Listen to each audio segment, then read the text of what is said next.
좋아요, 구독! 네, 오늘의 헤드라인입니다. 반도체가 이끈 9월 수출 12개월째 수출 플러스 함께 하실 분은 헤르메스스타 김시은 팀장 모셔봅니다. 어서 오세요. 네, 안녕하세요. 네, 오늘 주제 9월 수출입 데이터 이야기입니다. 9월 수출 12개월째 플러스를 기록하고 있고요. 어떤 내용이 나왔고 또 어떤 내용들 주목해야 될지 살펴보겠습니다.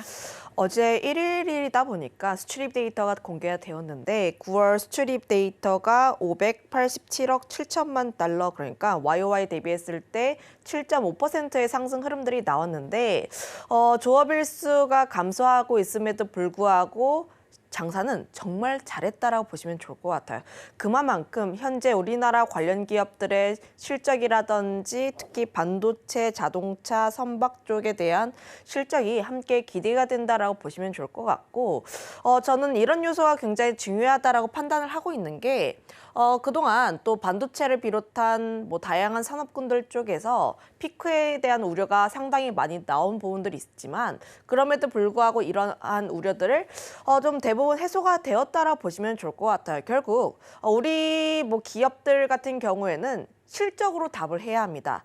실적에 또 어느 정도의 데이터가 되는 게 수출에 대한 데이터이다 보니까 결국 10월 어닝 시즌을 맞아서 지금 이런 수출입 데이터가 가장 중요하다라고 판단을 하고 있고요.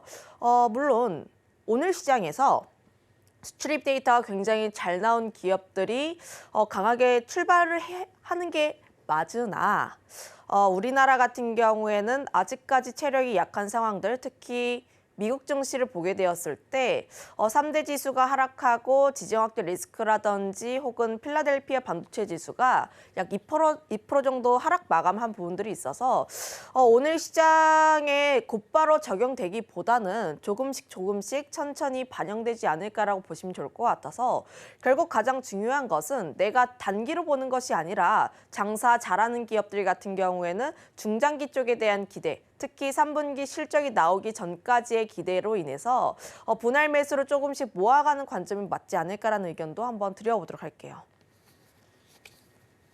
네, 모아가는 전략에 대해서 이야기를 해보고 있고요. 9월 수출 7.5% 정도 증가했습니다. 특히나 반도체 수출이 사상 최대치를 기록하면서 장사 정말 잘했다라는 평가가 나오고 있는데요. 자, 그렇다면 이번 수출입 데이터로 반도체에 대한 불안감을 좀 잠식시킬 수 있을지도 궁금하고요.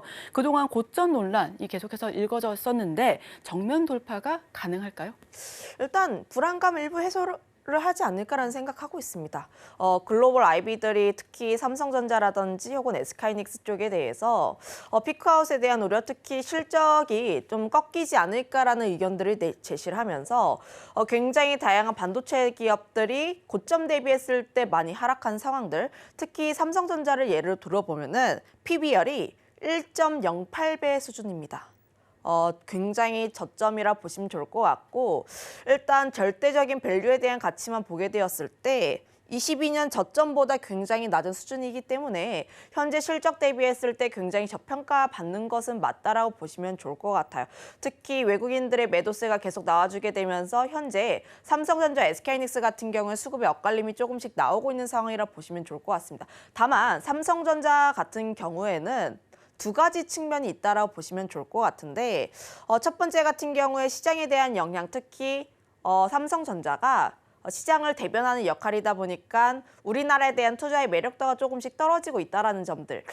지금 우리나라 대신 떠오르고 있는 게 중국 쪽, 특히 우리나라도 지금 중국 관련 종목군들의 굉장히 강세 흐름들이 나와주고 있고 미국 증시에서도 알리바바 굉장히 잘 이어가고 있기 때문에 지금 우리나라를 투자를 하는 것보다 중국에 조금 더 투자를 하겠다라는 심리가 조금 더 나와 있고 우리나라보다는 일본에 대한 중시, 그러니까 우리로 들어와야 하는 수급들이 주변 국가로 다 뻗어 나가고 있는 거예요. 그만큼 삼성전자 같은 경우에는 지금 시장에 대한 불안감 요소로 인해서 좀 굉장히 크게 하락했다라고 보시면 좋을 것 같습니다. 다만 제가 앞서 이야기를 했던 것처럼 현재 삼성전자와 SK하이닉스 쪽에 대한 수급의 엇갈림이 나와주고 있고 미국 같은 경우에는 반도체 관련 기업들의 바닥권이 다시 한번 잡혀서 다시 한번 반등을 하는 흐름들이 나와주고 있는데 저는 여기에서 반도체 기업들이 피크아웃 우려가 생각보다 강하지 않다라고 우선은 판단을 하고 있어요. 그 점에 있어서 반도체 수출액 같은 경우도 굉장히 잘 나왔습니다. 저는 산업에 대한 긍정적인 내용이라고 해석을 해볼 수가 있는데 지난 9월에 136억 달러가 나왔고 역대 1위라고 보시면 좋을 것 같아요. 이전에 대한 수치가 6월이고 135억 달러 역대 2위였는데 이를 갱신하는 부분들이 나왔다라는 겁니다. 6월 이후에 반도체 기업들의 하락세가 굉장히 크게 나왔는데 그때 같은 경우에는 지난 1년 동안의 반도체에 대한 성장률, 그러니까 증감률이 과연 앞으로도 더 이어질 수 있을 것인가에 대한 우려가 계속 나왔더라면 9월 같은 경우에는 Q가 견조하게 유지가 되고 있는 부분들, P 같은 경우에도 디램이라든지 낸드 쪽에 대한 강세 흐름들이 계속 나와주게 되면서 현재 수출 데이터로 입증을 했다라고 보시면 좋을 것 같아요. 그러면 우리가 과연 여기에서 고민해야 하는 점은 지금 반도체 관련 종목군들이 굉장히 바닥권에 있으니 피크아웃에 대한 우려는 어느 정도 해소를 했다고 보고 그럼 여기에서 관심 있게 봐야 하는가에 대한 고민 첫 번째. 두 번째 같은 경우에는 과연 우리가 앞서서 계속 고민을 했던 것처럼 지난 1분기, 2분기 상승했던 증감률만큼 3분기, 4분기에도 상승할 수 있을 것인가에 대한 고민 두 번째라고 보시면 좋을 것 같은데 우선 첫 번째 같은 경우에는 제가 이미 답을 먼저 했습니다. 첫 번째, 절대적인 밸류에 대한 고민이 굉장히 저렴하다라고 보시면 좋을 것 같아요. 특히 메모리 쪽에 대한 견조한 수요가 나와주고 있고 AI 쪽에 대한 수요가 계속 나와주고 있다는 점들. HBM과 관련했을 때 저는 여전히 반도체에 대한 산업 기대감 여전히 남아있다고 보시면 좋을 것 같고 두 번째, 증감률에 대한 부분들인데 사실 1분기, 2분기 굉장히 증가에 대한 폭이 잘 나오긴 했습니다. 특히 반도체 수출에 대한 증감률이 1분기에는 51% 그리고 2분기 같은 경우에도 50%대가 나왔는데 지난 7월은 50%, 8월 같은 경우에 갑자기 꺾였어요. 39% 그리고 9월에도 37%이기는 하나 그럼에도 불구하고 절대적인 양에 대한 부분들을 보면은 성장은 조금씩 둔화가 될 수가 있으나 그럼에도 불구하고 여전히 성장할 수 있는 폭에 대한 크기가 넓기 때문에 저는 여기에 조금 더 초점을 맞춰야 한다라고 생각을 하고 있어서 여전히 지금 수출이 데이터를 보게 되었을 때 이를 바탕으로 판단을 했을 때 반도체 쪽에 대한 산업 기대감은 여전히 존재한다라고 보시면 좋을 것 같아요. 여기에서 우리가 가져볼 수 있는 투자 포인트 같은 경우에는 반도체 수출 데이터를 보게 되었을 때 실적에 대한 기대감은 상당히 좋다라고 보실 수가 있습니다. 다만 내가 접근을 할 때는 분할적으로 접근하는 게 맞다라고 보시면 좋을 것 같고 아무래도 현재 투심이 좀 꺾여 있는 상황들 결국 현재 라인대에서는 절대적인 밸류에 대한 가치 그리고 수출입 데이터에 따라서 분할적으로 접근을 하는 방식밖에 없는데 가장 중요한 고비가 결국 반전에 대한 모멘텀일 것 같아요. 결국 다음 주에 삼성전자의 잠정 실적이 어떻게 나오는지가 가장 중요한 시점이라 보시면 좋을 것 같아서 저는 좀 그전까지에는 보수적으로 분할적인 접근 그리고 삼성전자 실적 발표 이후에 결국 수급들의 변화가 나온지 여부까지는 우리가 조금 더 확인해 볼 필요가 있지 않을까라는 의견 드려보도록 하겠습니다. 네, 삼성전자 실적 발표 이후에 수급 동향을 살펴보자라는 의견 들어봤습니다. 본격적인 실적 시즌을 대기하면서 기대해볼 만한 실적 섹터 어떤 것들이 있는지 굉장히 궁금하고요. 오히려 실적에 대한 기대감과 함께 주가가 떨어져서 밸류 매력이 높아졌다라는 종목 역시도 들려오고 있습니다. 어떤 게 있을까요? 가장 대표적인 게 앞서 이야기를 했던 것처럼 반도체라고 보시면 좋을 것 같고요. 다만 반도체 같은 경우에는 앞서 이야기를 했기 때문에 그 외 산업에서 이야기를 하면 이번 수출입 데이터에서 반도체 외에 눈에 띄었던 섹터가 자동차와 전력기기라고 보시면 좋을 것 같아요. 특히 자동차 같은 경우가 좀 수출입 데이터에 따라서 주가의 변동성이 나오는 대표적인 섹터라고 보시면 좋을 것 같은데 현재 현대차 같은 경우에는 밸류업 지수에 대한 내용들도 공개가 되었고 인도 IPO와 관련했을 때도 지난주에 어느 정도 내용이 오픈이 되면서부터 좀 앞으로 상승할 수 있을 만한 모멘텀이 다소 약화가 된 상황. 다만 자동차가 55억 달러가 나왔는데 조업일수 감소에도 불구하고 4개월 만에 다시 한번 턴어라운드를 하면서 9월 기준 최대치를 기록을 했습니다. 특히 이 부분에서 주목해 볼 만한 요소가 하이브리드 쪽에 대한 성장이 굉장히 강하게 나왔다라는 점이에요.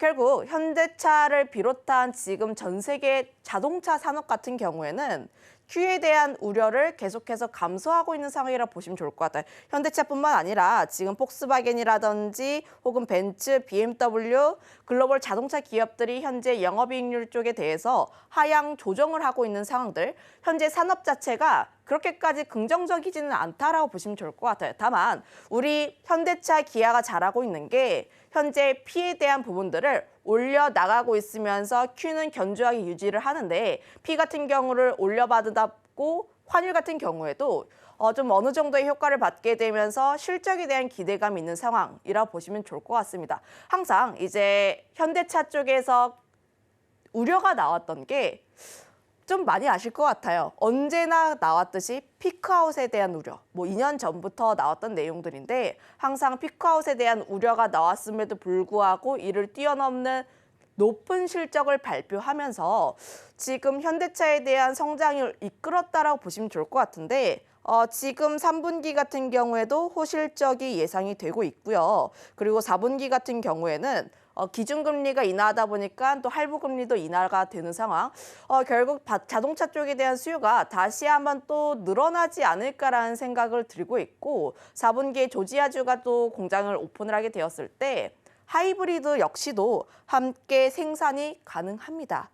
제가 수출입 데이터에서 하이브리드 쪽에 대한 성장률이 굉장히 가파르다라고 보시면 좋을 것 같은데 하이브리드 차 수출이 약 57%라고 보시면 좋을 것 같아요. 내연기관 같은 경우에 1%, 그리고 전기차 같은 경우에는 좀 마이너스대를 기록을 했기 때문에 현재 자동차 쪽에서 가장 중점이 되고 있는 성장은 하이브리드라고 보시면 좋을 것 같아서 이런 내용들을 종합해서 보게 되었을 때 저는 여전히 자동차 같은 경우에는 하반기에 장사 굉장히 잘할 것 같고 현재 관련 종목군들의 주가가 바닥권에 위치해 있으니 현재 이런 위치에서 현대차 같은 경우 역시도 함께 분할적인 매수에 대한 관점으로 보시는 게 맞지 않을까라는 생각하고 있고요. 다만 이제 개인 투자자분들 같은 경우에는 수익률이라는 관점에서 보기 위해 부품주 많이 선택합니다. 다만 부품주를 보게 되었을 때 현대차 혹은 수출 데이터가 잘 나왔다 그래서